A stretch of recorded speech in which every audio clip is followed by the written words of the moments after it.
I thought I had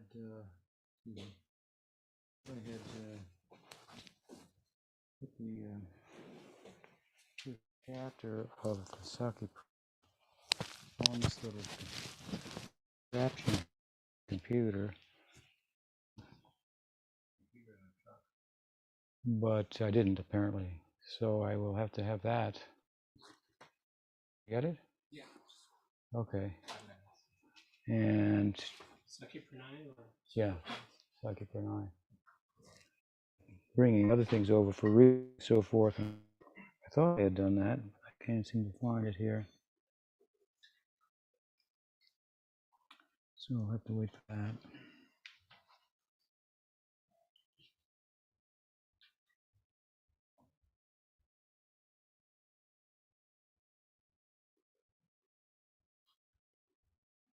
What day of the week is today? Wednesday.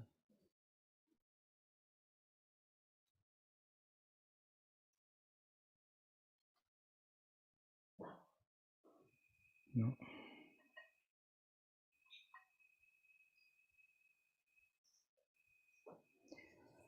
At any rate, Om Jnana Nirandasya Jnanandjana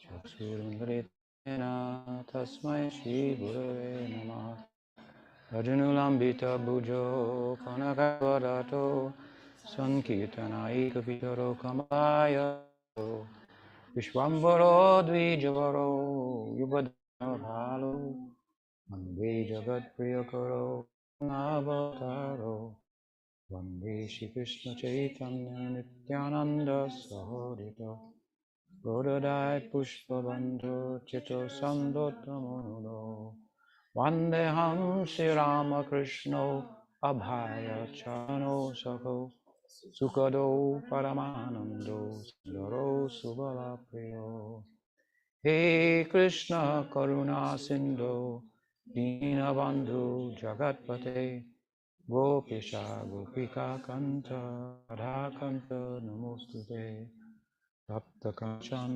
Gaurangi Radhe Vrindavaneshwari Vrishabhanu Sute Devi Pranamami Haripriye Shri Gauri Vaishnava Guru Parampara Ki Jai Shri Shri Daji Gopal Ki Jai Govinda Ki Jai Gaur Bhaktivinoda Ki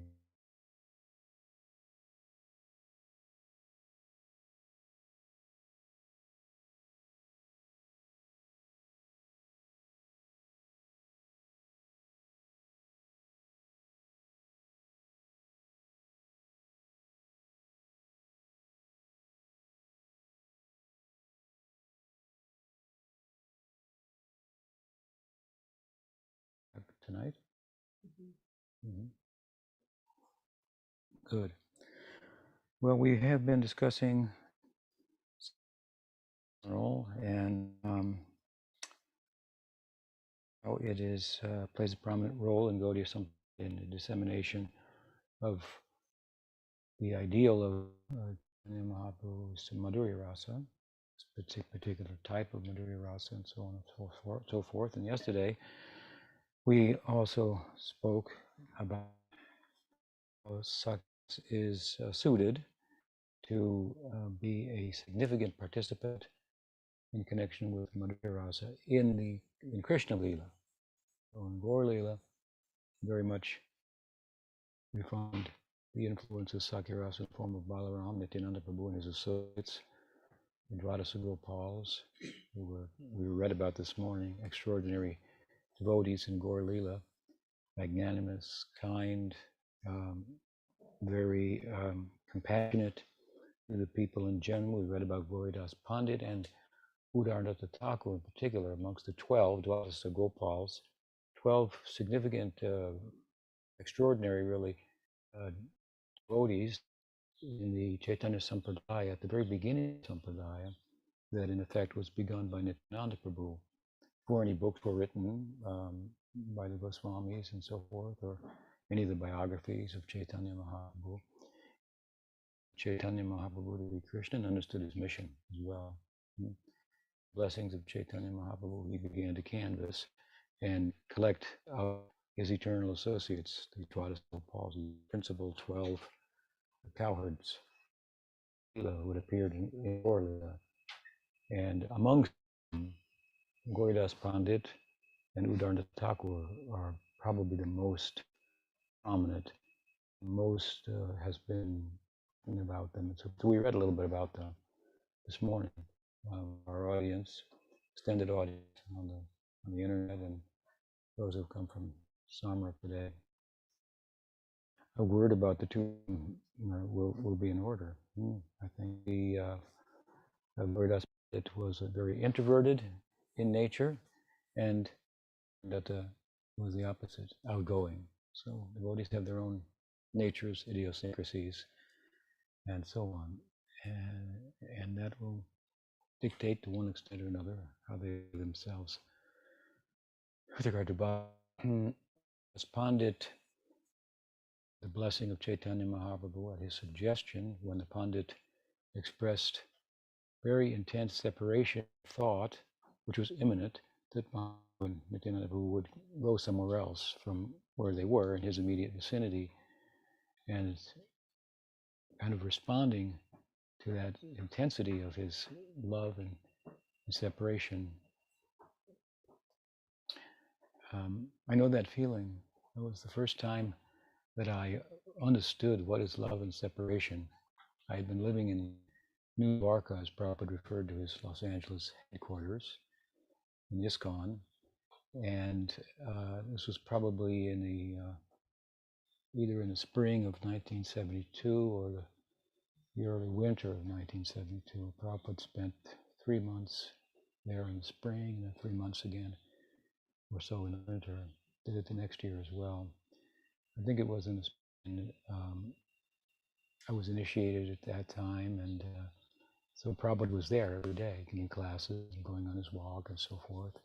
I wasn't privileged to walk at the time, but I would greet him at the door where he came out to go on a walk and get in the car, and I'd greet him when he came back, coming out of the car and going into the door.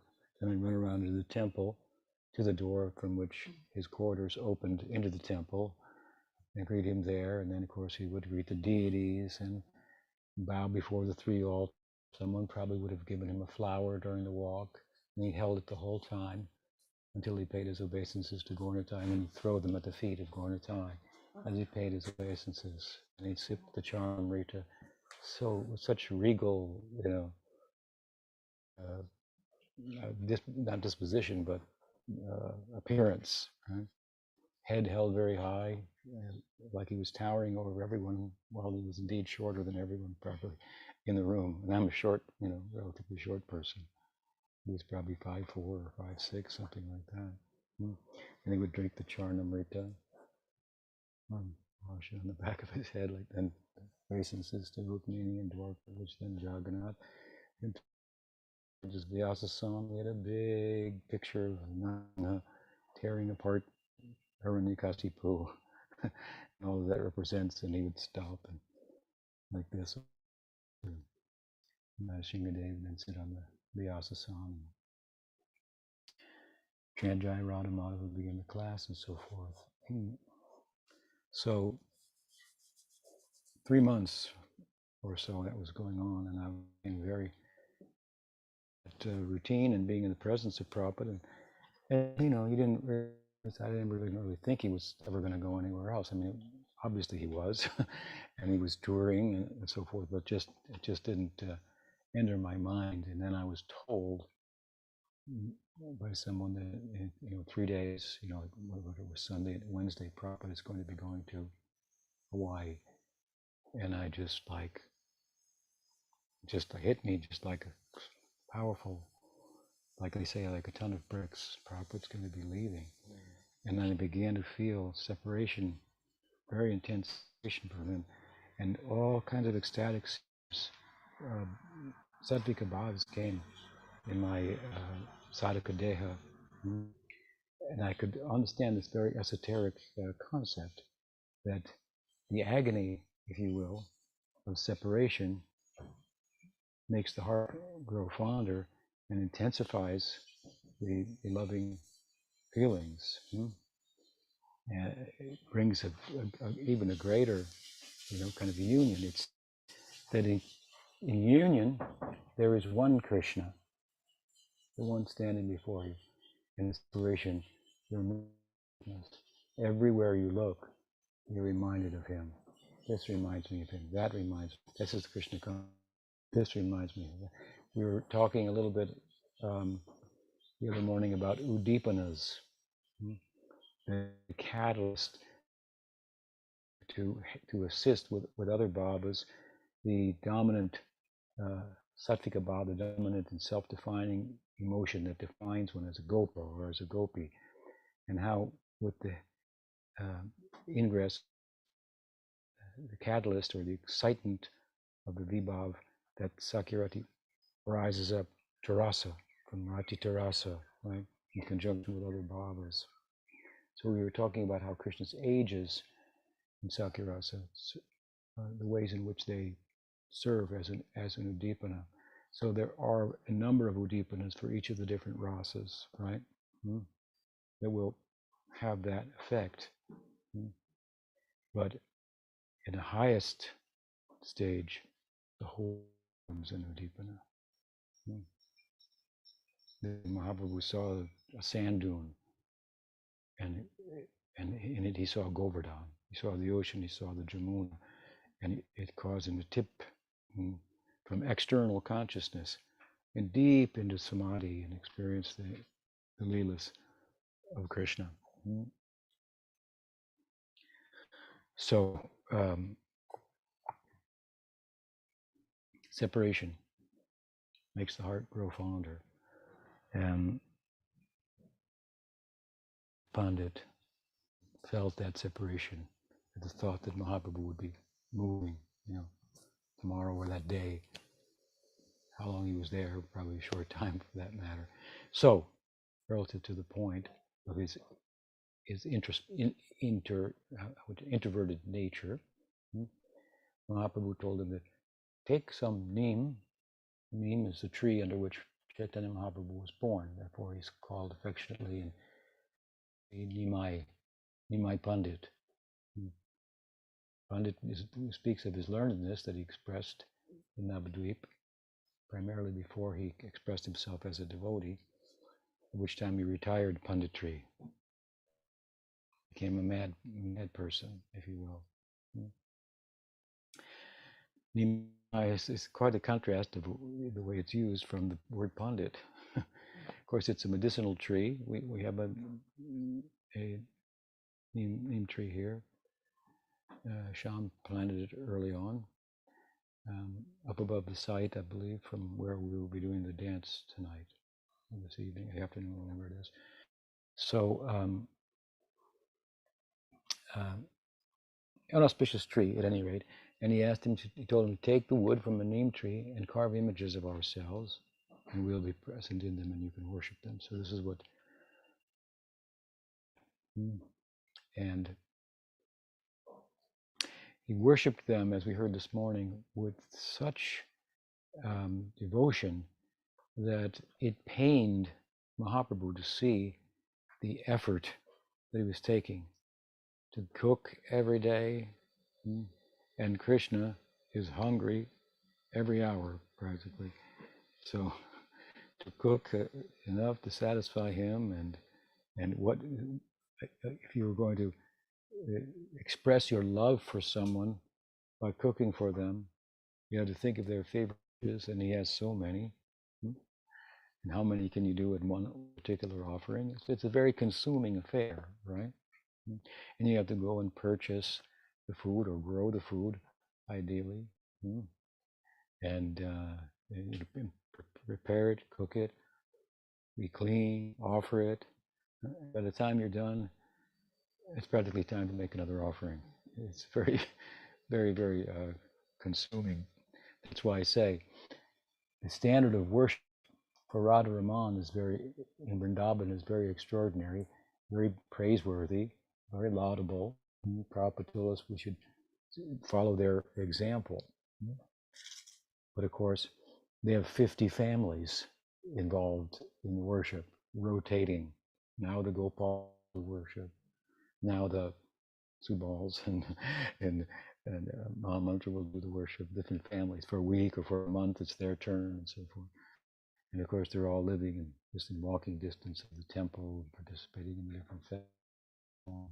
In this regard, after Prabhupada installed Krishna Balaram in his Krishna Balaram Mandir in Vrindavan, Krishna Balaram Mandir Ki Jai, Prabhupada said he wanted to have 25 sannyasis living there full time doing the deity worship.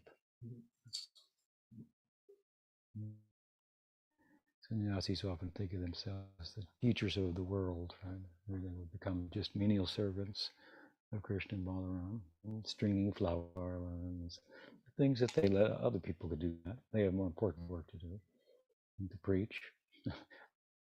And goes, and their sort of sannyas gets a little corrupted. When Prabhupada first time to Mexico, saw the Radha Krishna deities there in the ISKCON temple. What are they? Radha Madan Gopal Ki Jai. Called up his GBC, who was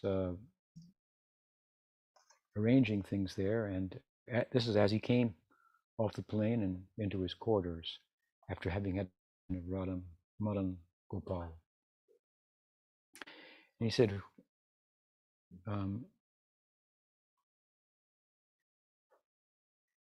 who is your best man here? He said. He probably said best man, he meant best devotee. And so he said, oh, the best man is such and such, so and so brahmacharya.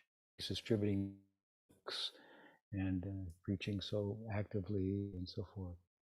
Prabhupada said, make him the pujari.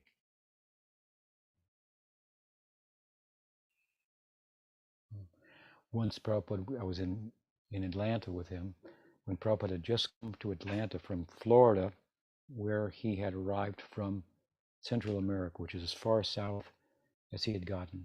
Didn't get to Costa Rica, but he was in Panama. He might have touched, did he touch in maybe the tip of South America in Venezuela? I'm not sure. But he went to Mexico. That's still North America, right? and then, and then I think he went, maybe he went to Brazil, just Venezuela, Panama.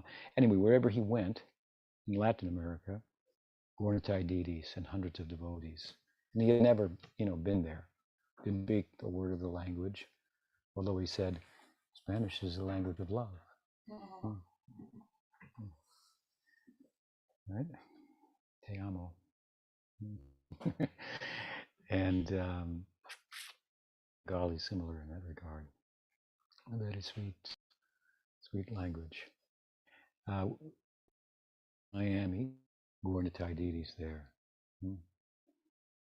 Atlantic, Gornitai deities there. And hundreds of devotees had come to Atlanta to greet him. And many of them were book distributors who were connected with the traveling buses.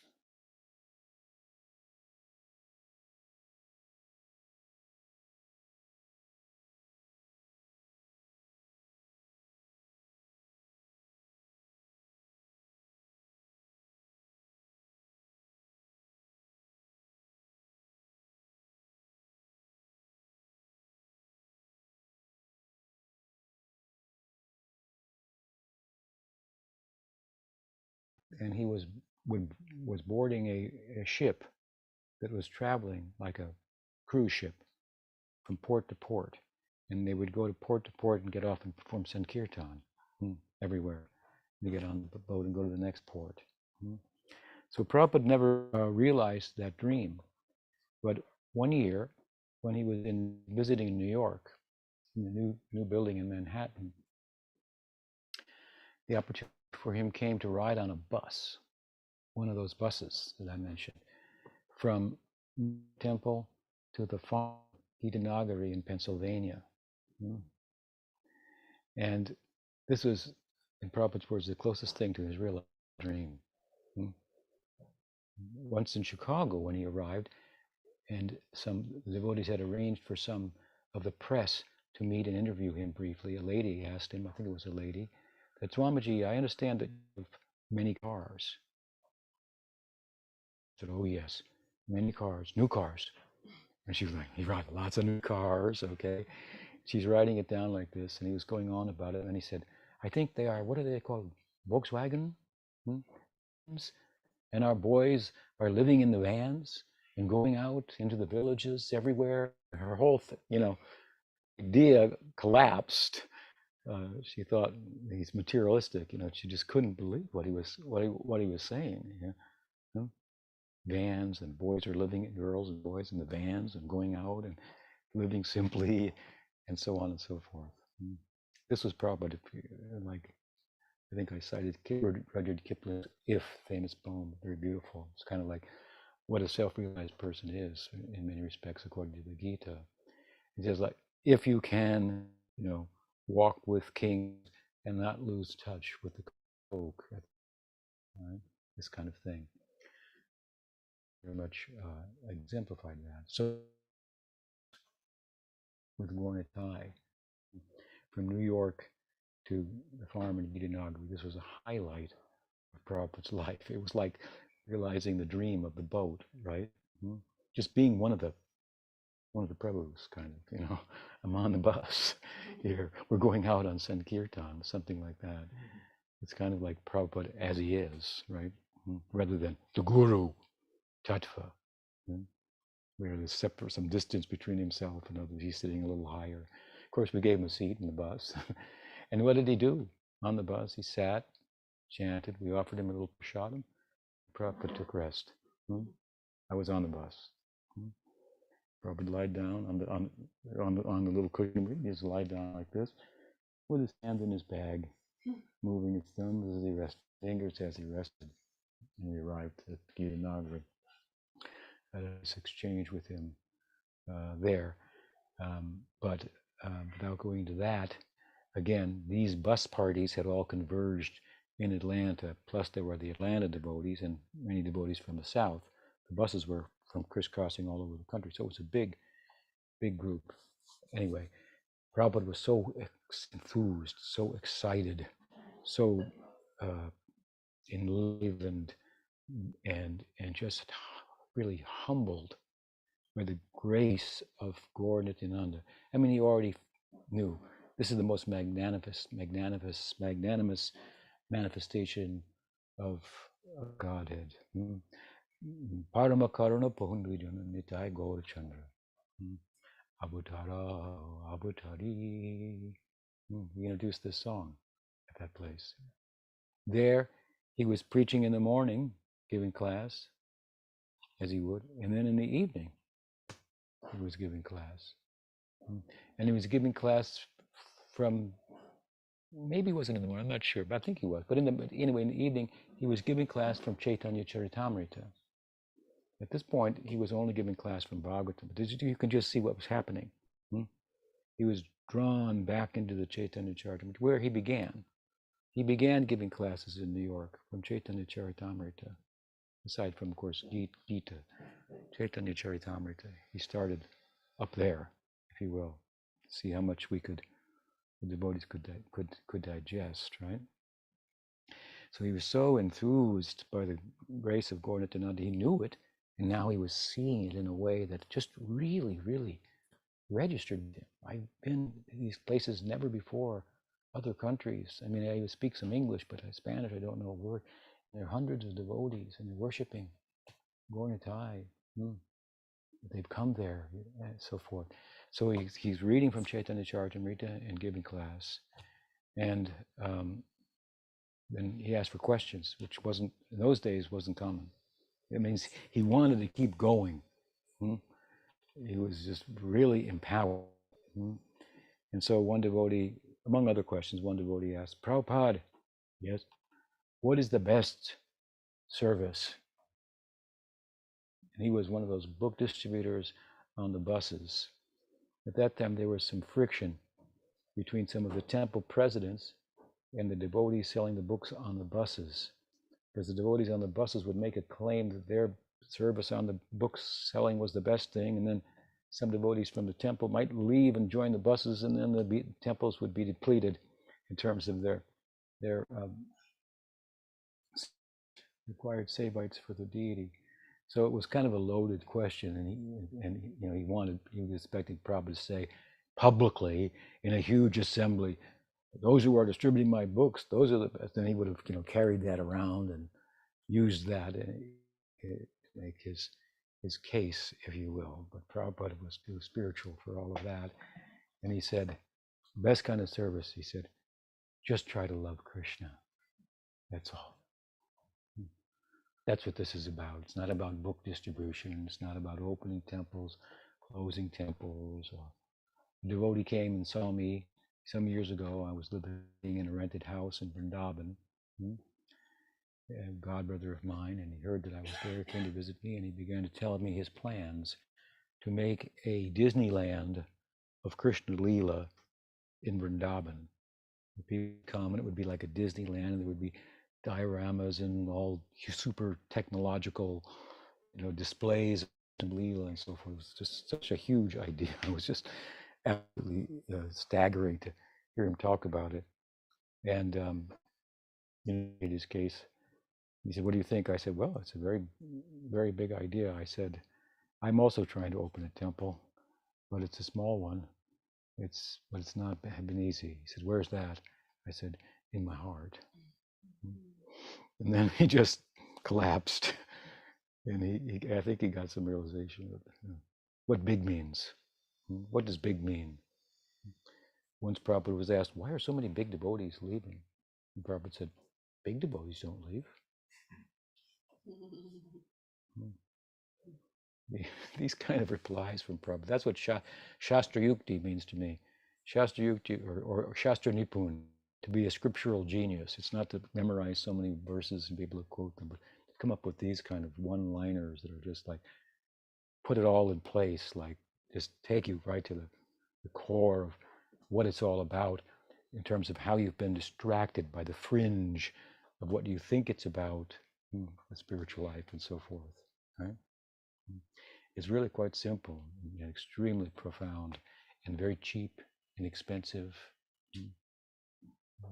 Anyone can do, any place, anywhere, right? So somehow we got off into that by talking about first Gauridas Pandit and how Mahaprabhu told him that separation could be mitigated at the instance of Mahaprabhu's departure, which was imminent, by making deities of Gaur Nityananda and worshipping them, and Gaur Nityananda were worshipped devotion, very, very consuming. The deity worship can be very consuming, and that's auspicious. That's the idea. You can sit and chant, but you could fall asleep, and devotees do. But it's hard to fall asleep when you're offering artik, or cooking for Krishna, or honoring his prasadam, right? So the deity worship, the deity comes in a form that occupies with his senses all of our senses. So it's very consuming, very easy to through the deity worship to become absorbed and lose thought, go beyond thought. Mind is always thinking, right? Thinking. And we think we are our thoughts. We think we are our thoughts. Probably used to say, you're not the body. You should add to that, you're not your thoughts. What about that? And you're more than any thoughts that could somehow, are they yours? Where do the thoughts come from? Are they yours? Who are you? They're floating around, they just pop up out of nowhere. And of course, we've constructed a mental identity, if you will, out of them.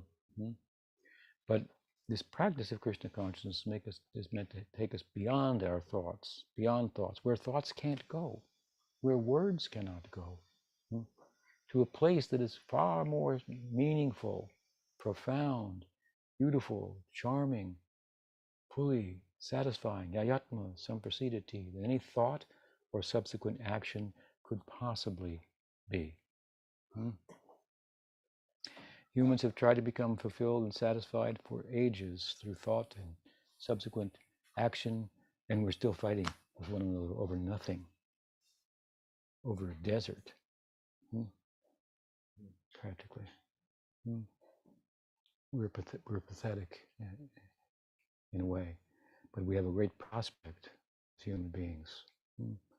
The attention to it will become really, truly meaning to the world, a real asset to the world, and a real help to ourselves. We can enter in to a realm beyond the limitations of thought, beyond the limitations of reason. And reason has its limitations.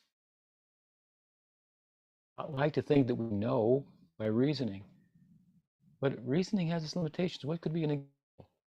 Any popular issue, some cultural war issue, some foreign, from a political perspective, foreign, what do they call it, policy for your particular country, whether it be Poland or Finland or the United States. What's the foreign policy? And what should we do in Finland? Should we build a wall against Russia now that we're part of NATO? You get those kind of thoughts, or like I say, cultural wars or whatever. Any of these thoughts, practically speaking, you can find two people who can rationally debate for either side forever. And what will cause you to say one is right and the other is wrong? Is it the reason, or is it your psychology, particular emotions and so forth? And you feel a particular way. Ultimately, you feel that argument is better. Obviously, some arguments are better than others, and some issues are more black and white. But there are plenty of issues that are just so gray that it's clear that reason does not answer them. It has its limitations. This is just one example, right? And therefore, the sutras say of Vyas, Tarko Pratishtanat. You can't get any pratishta here. Pratishta means any standing in reality ultimate reality, what is actually real, by the strength of reasoning alone. For every reasoning, there's another reasoning.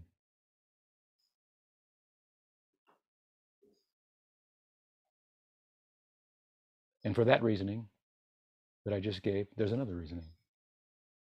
The reasoning that there's another reasoning, for every reasoning, has another reasoning.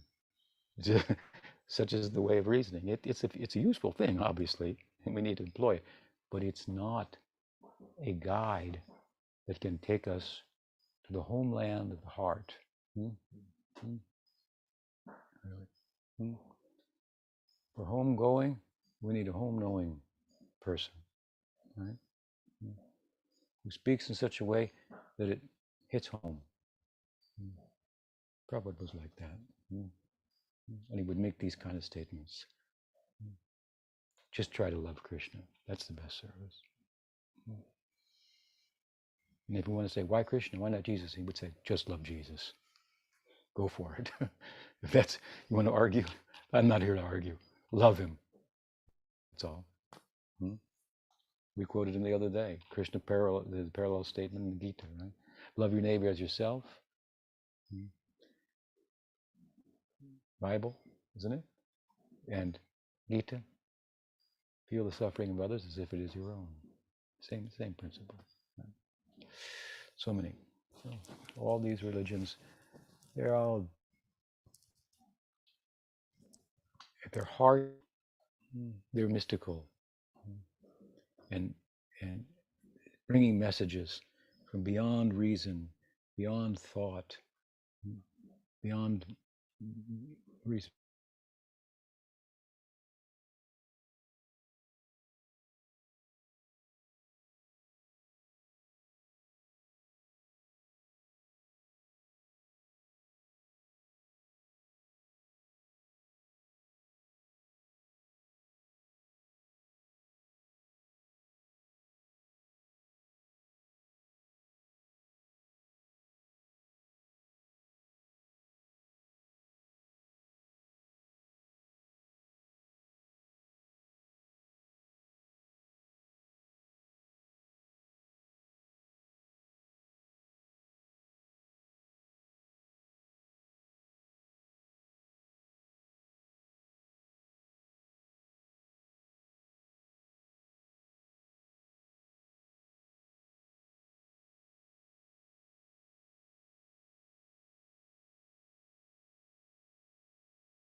eternal, right?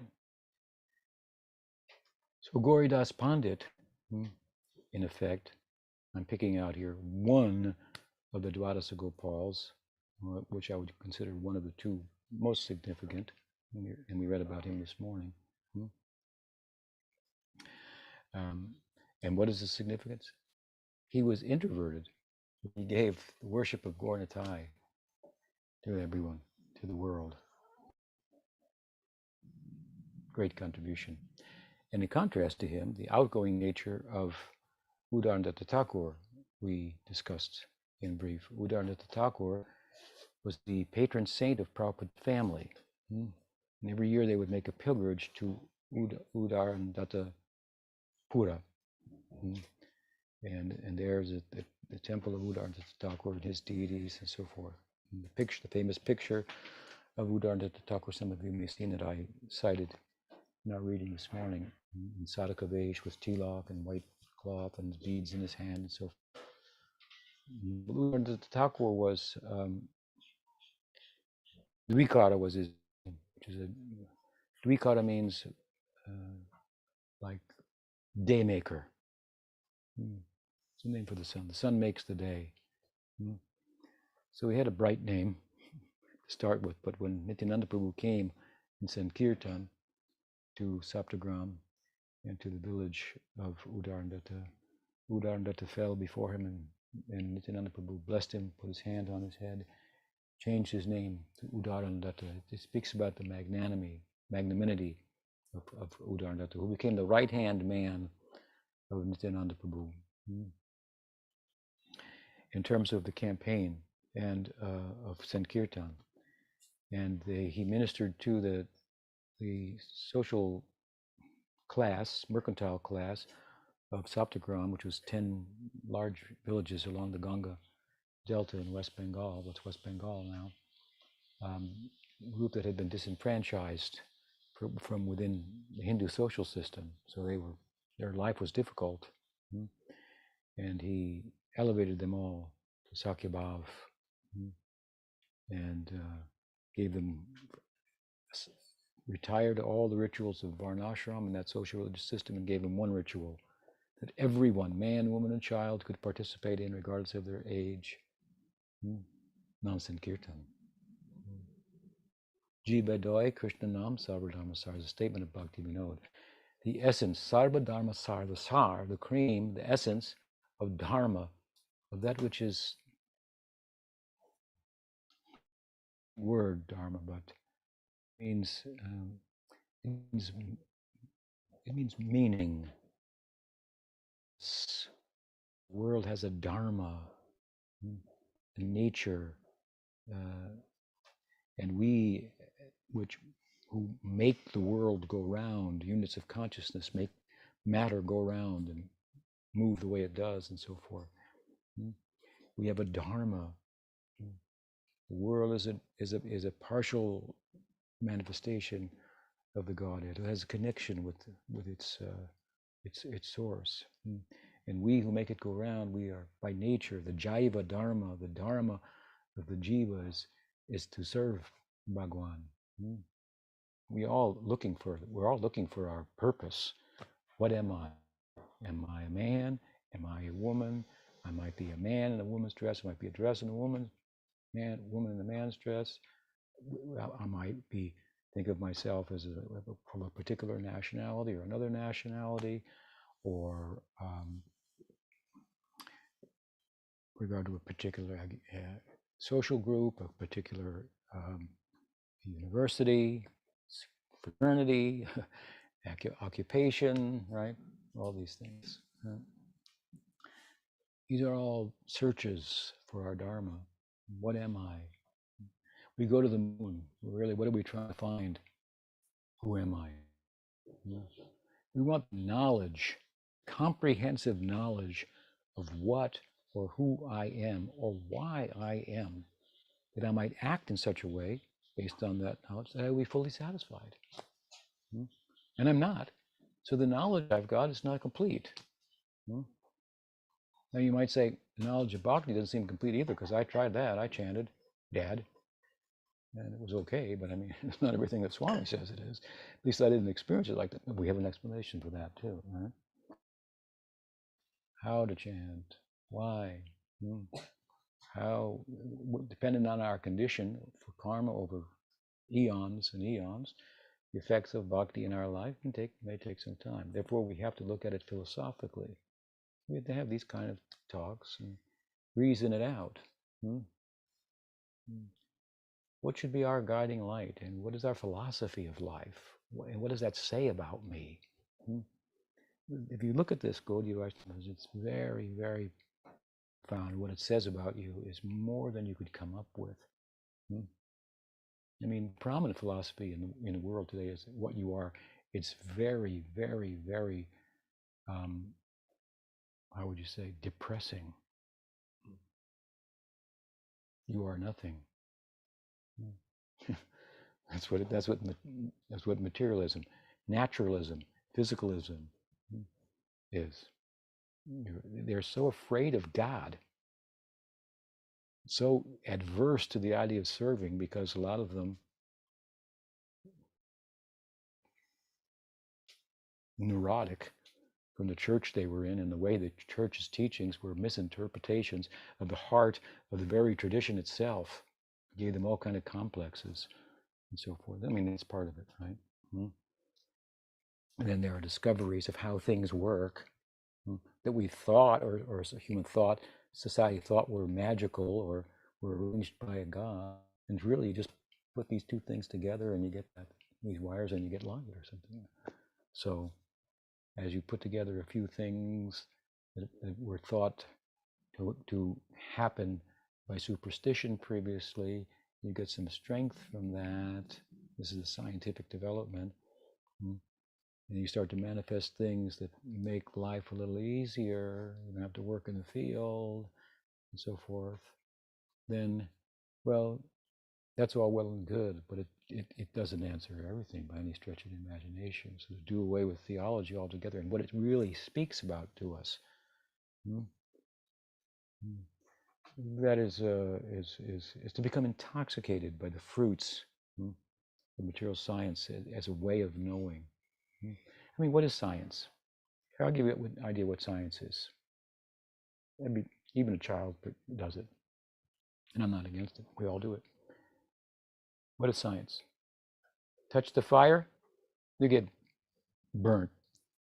Fire's hot. That's science. Don't touch fire. Make an experiment within a certain controlled environment. You get the data, then you take a position based on the data. Fire is hot. Don't touch fire. So you're going to figure everything out by that. No matter how sophisticated it becomes. That's basically, it's a trial and error type of thing. How big is the world? I mentioned it the other day. There's this thing I've seen years ago on the internet. Here's Earth, I think I mentioned this the other day. Here's, whatever it is, Jupiter, here's the sun. I mean, you get to the sun and the Earth looks like a pea, and then it just goes on and on and on and on from there. And we are like in one country on that planet, in one city, in one province, in one forest, under one tree, where there's more ants than there are humans on the whole planet. And here we are, and we're going to figure it all out by just like, experimenting. It's not going to be answered by that. Perfect knowledge requires a perfect method of knowing. And that is not a perfect method of knowing. It's been going on for a long, long, long time. And it has produced interesting and startling results for humans, but it hasn't answered any stretch of the imagination the real questions that we ask in our most introspective moments. What's it all for? How to become perfectly happy? And who's asking these questions? Is matter asking the questions of why am I?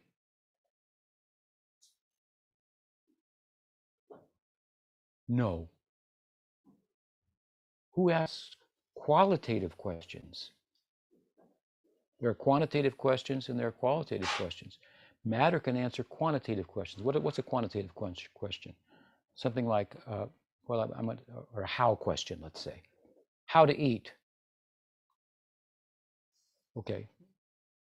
Nature has answers for the cows, what to eat, and for other species. It seems to be built into nature how to eat, depending on what species you are.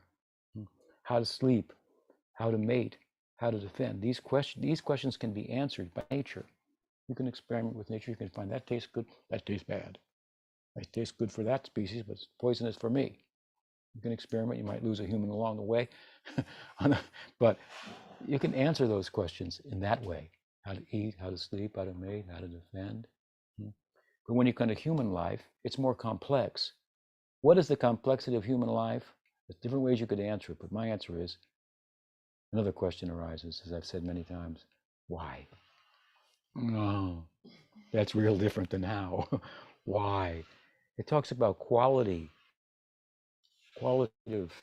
experience, subjective first person experience, the I experience.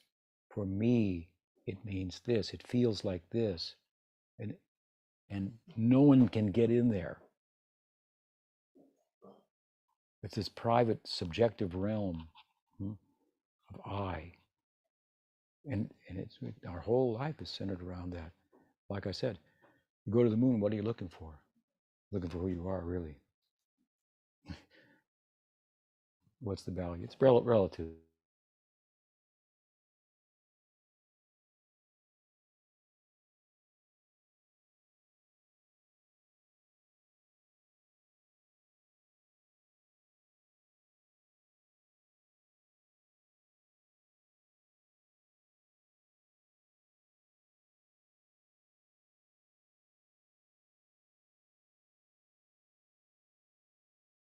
That's um, defeating. It can do it and depressing. They're much pessimistic perspectives. And in a school like Vedanta, we have such nice, good examples. So it's so compelling to me to meet Prabhupada. What was his example? I mean, he was a person who was actually an authority who lived what he spoke. What he spoke about was very high, and he lived it. To me, that was just so compelling. To me, that such a what talked about was very high, and I could see he lived that and felt it. So I became grounded, attached to him on that basis, right? Very rewarding.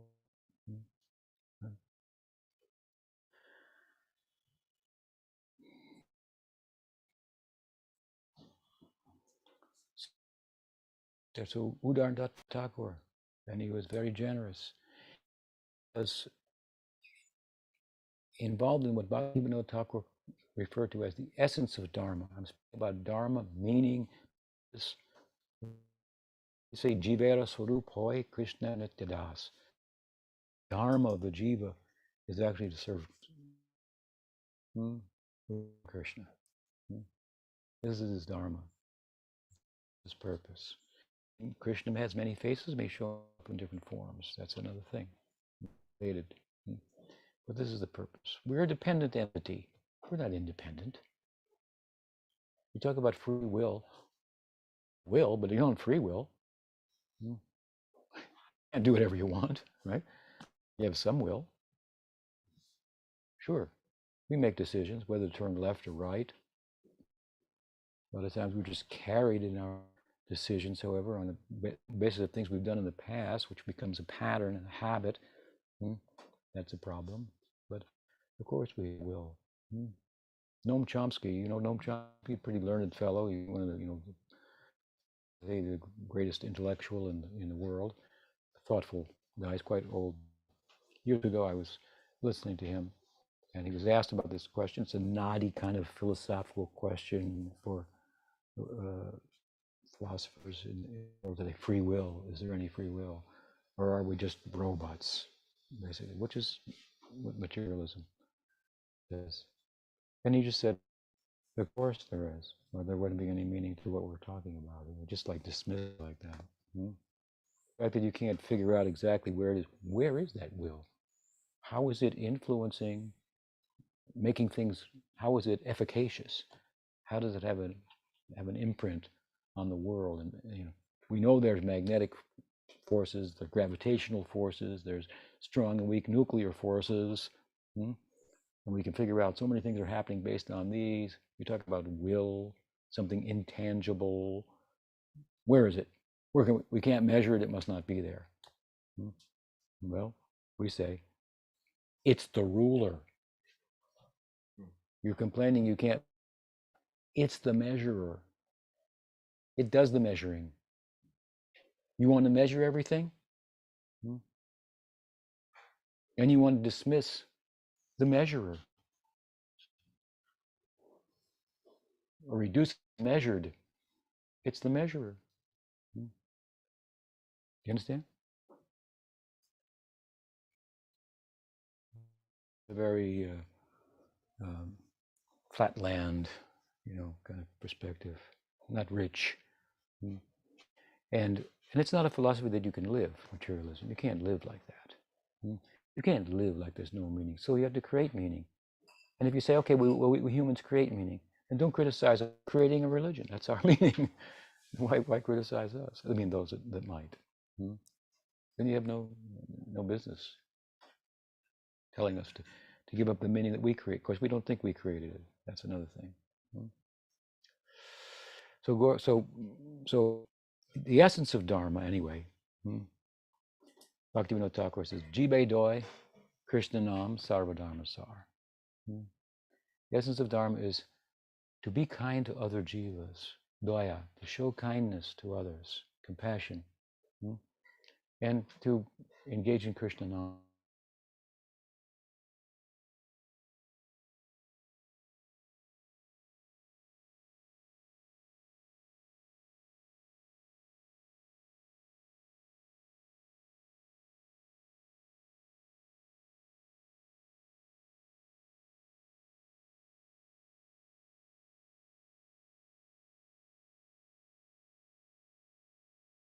Dr. Thakur, and he took what amounted to about 10 acres of land and turned it into housing and huge kitchens to feed and house the population, and then engage them in the service of Gauratananda and Nam Sankirtan. So huge kitchens, people during the famine, and then houses he built for them. So this is a natural overflow, compassion, right, that he exemplified. Therefore, sometimes he's called Patit Pavana Udharana Datta Thakur. But sometimes he's called Patita Patita Pavana Udharana Datta Thakur. The friend of the fallen, most fallen. This is Nityananda Bhav, Nityananda Vesh. He was the right-hand man of Nityananda. So very extroverted devotee, very introverted devotee. Udharana Thakur and Gauridas Pandit, two prominent members of these 12 associates of Chaitanya Mahaprabhu who come from Krishna Lila, Dwadasa Gopals, that he began his campaign with.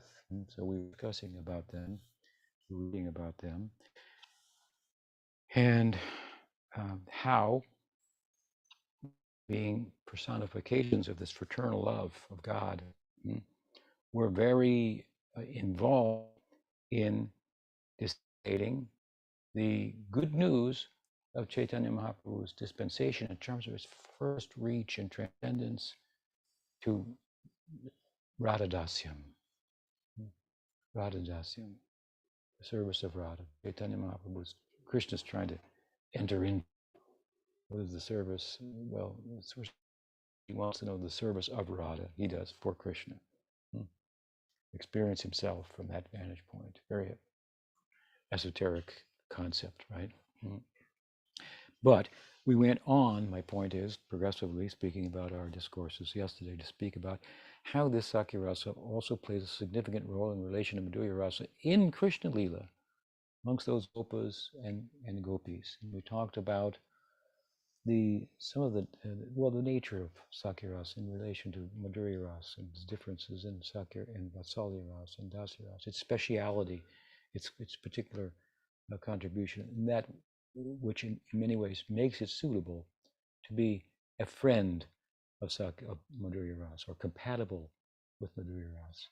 After all, it's basically the center of the Leela is Krishna's love life, which really reaches its full pitch in the forest, either on the plea of herding cows with his friends, or in the middle of the night, when the elders aren't looking. But it's in the forest, right?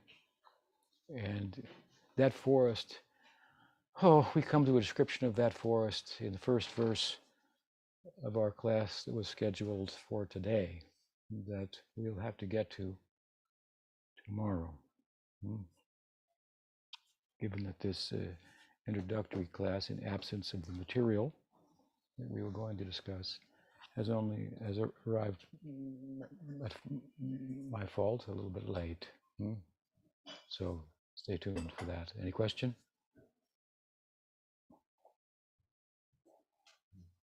Yes. So you mentioned Srila Prabhupada encouraging people to worship whichever God, manifestation. And Chandrila and I were reading the Gita the other day, and I noticed there's the verse where Krishna says, "Whoever worships me, all paths lead to me." Yes. But yet there's also the verse Manushanam Sahasreshu that's very rare. So how I'm curious, as because I know not everybody has the ideal of Krishna, or even Vaikuntha. So how do we see that all paths or all things lead? Well, I think that Krishna's statement in the fourth canto, Yamam prapadyante tam sathaiva bhajamiham mamavartmanavartante manusya partha sarvasa, you refer to first. Yeah. He says, everyone follows my path, and as they surrender to me, I reciprocate accordingly. So if we take this as Swayam Bhagavan speaking, he's saying, as they approach me, I reciprocate accordingly. So if they approach me in a particular way, other than through Rag Bhakti that takes us to Krishna in Vrindavan, then he's going to reciprocate in another way, as Mathurash Krishna, or as Narayan, or as Narayan's avatars that one becomes attached to, Sringa Bhagavan, or the God of the Christians, that face of Bhagavan. So, Krishna, from a tattva point of view, Krishna and Narayan are one. From an aesthetic point of view, from rasa point of view, they're different, right? So Vishnu Tattva, they're all God. They're all the Swamsa rather than the Vibhinamsa, separated particles. So persons may approach in different ways, and Krishna will reciprocate, and those are his different faces. Now, the other verse you quote from the 7th chapter of the Gita, Manusyanam sahasreshu kastid yatati yatanam api siddhanam kastin mam veti tatvata. We may take that verse and relate it to the fact that Krishna Swayam Bhagavan is preaching and say, that's how rare it is. But it's less rare that one will attain, and I think I mentioned the other day, Narayana Parayana. Love for Narayan, less rare. It's a larger expanse, or it's more easily accessible by Kuntha than this apparently smaller Goloka, which is actually bigger because the affection is bigger there, right? So we can say that depending how you look at the verse, you want to look at it a broader way. how does it apply? If it's not talking about the more narrow way, Krishna Swami Bhagavan is saying, this one very rarely attains me. Is that what he's saying? In the Gita, he's also speaking in a broad way, right? So he's saying to attain me, which would mean, in a broad sense, bhakti, I say prem bhakti to me, in Vaikuntha, Ayodhya, Dwarka, as may be the case, that this is very rare. Less rare than that is to become a mukta in terms of, let's say, entering in Brahman, which is possible by my grace. If you approach me, I reciprocate accordingly, right? He says he said it still holds true. 1 out of 1,000 people may be interested in this. 1 out of 1,000 of those who will be interested will actually pursue it, right? Many of those who pursue it, 1 out of those, at least in that life, will attain it. Not that the others won't in due course, and so on. So it's something like that. Does that help? Yeah, and so I guess I'm also curious, like how would you, because I've heard many devotees say they were raised Christian and then it came to a certain level and then they found bhakti and it answered so many of their questions. But then there's others that's truly their path. Christianity. Yeah. So I guess I'm curious as to how to view, like how do we know if someone is going to start their path of bhakti, or how to respect those who are worshiping Krishna in a different. Well, if you're talking, sharing your tradition, and you see someone who's very committed to their own tradition, then they're not going to really have a receptive ear for a conversion, but they may have an ear for comparing notes and so on and so forth. And if you see if their commitment to their path is what it is, then you encourage them on their path, and that may be something that turns them in your direction of Gaudiya Vaishnavism, for that matter, as well. So it's not a one-size-fits-all answer. People are all different conditions and stages, different sukriti, different karma, and so on and so forth, that impacts how they look at different religious traditions and so forth. So it just speaks to the fact that someone who's going to teach or share Krishna consciousness has to be really receptive to the audience, really tuned into them, rather than just tuned into some dogma that you got to regurgitate because it's true and I've been told that. Resonate with the person. That's what I used when I would just have a book. I go inside the person's head, try to get inside their heart, and think how they're thinking, how they're feeling. So, but I wanted to say something about that verse too, and I might have mentioned it the other day, but from the 7th chapter of Gita, where Krishna says, "This is very rare and rare still and rare and so forth." It's not a statement they meant to scare people away. It's actually just the opposite. It's meant a statement to say, so if I tell you there's a treasure, oh, really? You got my interest, and it's hard to find. It's very rare, but it can be found. I backed that up with many other statements. Now I'm going to say it's hard to find. It's very hard to find. But if I tell you enough about the treasure, you just can't, and it is findable, then it becomes rather an impetus rather than a discouragement. It's so high. It's that. Oh, and all other ideas, you could find this, find that. You could find this. That's over there. That's over there. This is easier. That's harder, but it's still. But this, what it's very hard to get. Why? Because of what it is. You want it? It's like that. It's trying to create some impetus, some interest, high-minded persons. Bring out the best in the humans, right? And those are. It's easy. You don't need any other resources than the resources that you're already equipped with. That and sadhusanga. Therefore, what does Govindadas say? Dulabha manava janama satsange tata eva sindure. Dulabha manava.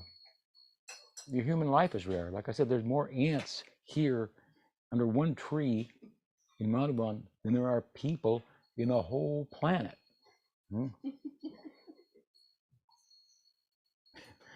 We're rare, right? Durlabha manava. Human life is very rare. So it should be used for something that's very special, not the thing that you can do as an ant or as a pishote or many other animals around here. What are they doing? You can analyze what they're doing: eating, sleeping, mating, and defending.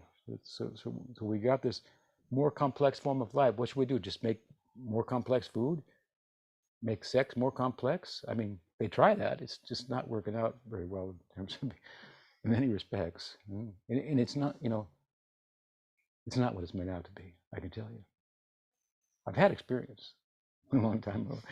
It's not what it's made out to be. It's built up to be something really, and then you gotta, whatever,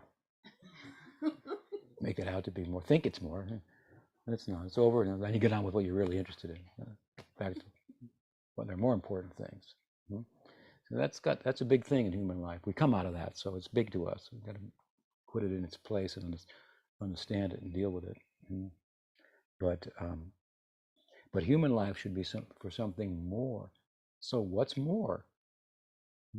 This is the why, purpose, meaning. And if there is no purpose and meaning, then why are we humans? And why are there humans?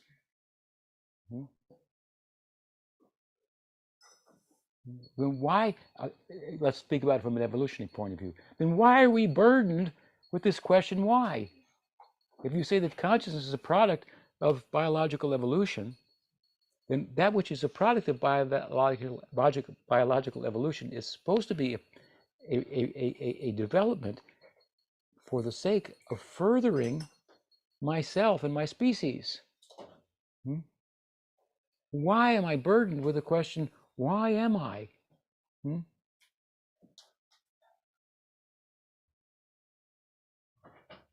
There is no meaning. How does that help me? Is the question why helping me to become, prevail in the struggle for existence, where one living being is food for another? Is that helping me? When I stop to think why, and I wonder, and I start to feel,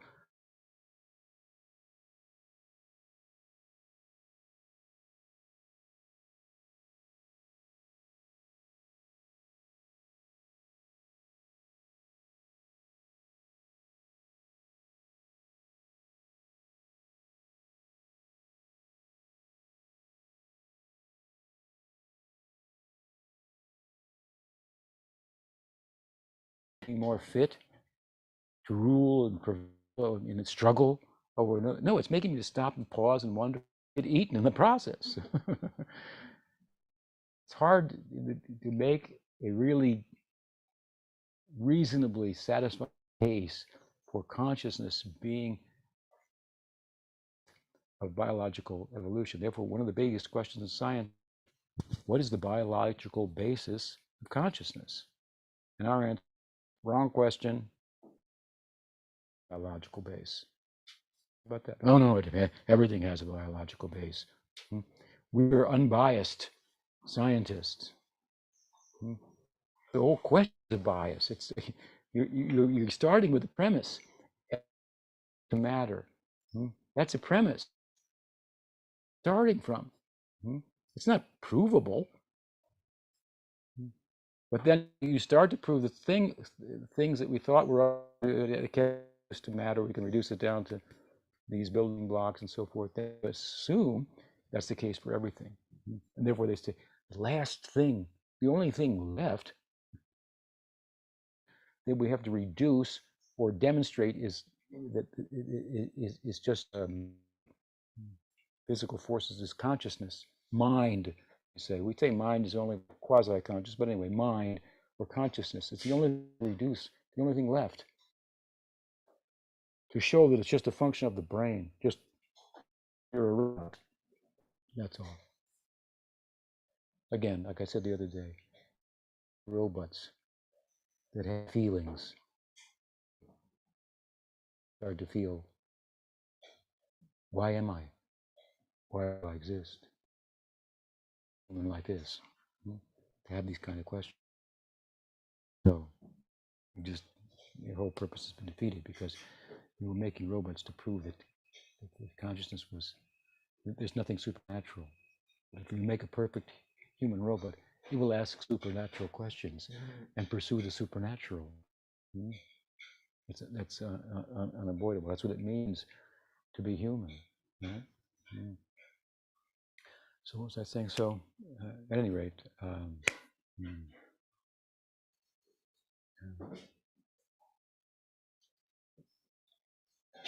what is the evolutionary advantage of consciousness? And what is the possible? Here's another question for you in this regard. Evolutionary principle, biological evolution, is based on a certain principle, which is that which evolves from a previous condition is already there in the previous condition in a less developed form. You understand? That it's already there. It's evolving out of that. This is a principle of evolution. Now, consciousness, consciousness different than unconsciousness, right? It's quite different. Matter is unconscious, and out of it evolves consciousness. From unconsciousness, consciousness comes. That means to say, like, at some point I'm playing pool. I use billiard balls sometimes as examples, and I'm hitting the ball, and at some point I expect that one of those balls is going to say, "Could you put a little chalk on the stick? That hurt." And I mean, is that crazy? That's materialism, which says that at some point, without adding anything else, just the basic material ingredients, which are unconscious, this super profound thing, which isn't even a thing, called consciousness, is going to manifest.